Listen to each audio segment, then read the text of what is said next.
فالمنبغي للمسلم قبل أن يؤدي مناسك الحج أن يسأل كيف يحج.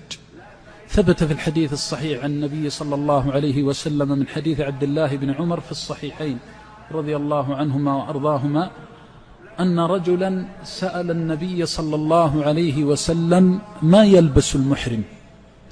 هذا السؤال الحديث في الصحيحين، سأل النبي صلى الله عليه وسلم ما يلبس المحرم، أي شيء يلبسه، فقال عليه الصلاة والسلام لا تلبسوا القمص ولا العمائم ولا السراويلات ولا البرانس ولا الخفاف.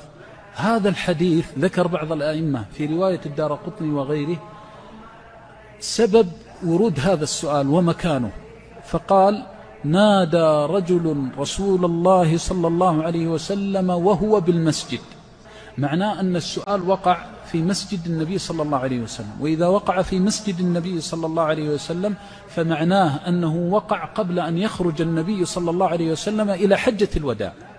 وهنا الفائدة أننا نسأل قبل أن نحج، لا أن نأتي ونحج بأخطاء ونحج كما نريد ثم نسأل ونقول فعلنا وقلنا وحصل وكذا. المنبغي أن نسأل وأن نتعلم قبل أن نؤدي الحج، فهذا من أرجى ما يكون أن يكون حج الإنسان مبرورا. هذا من التوفيق أن الإنسان يسأل كيف يطوف، كيف يسعى بالبيت، كيف يقف بعرفة، كيف يبيت بمزدلفة، ومتى يجوز له الدفع من هذه المشاعر، وما هو الفرض منها وما هو الواجب وما هو المسنون. يسأل حتى يكون على نور وبصيرة.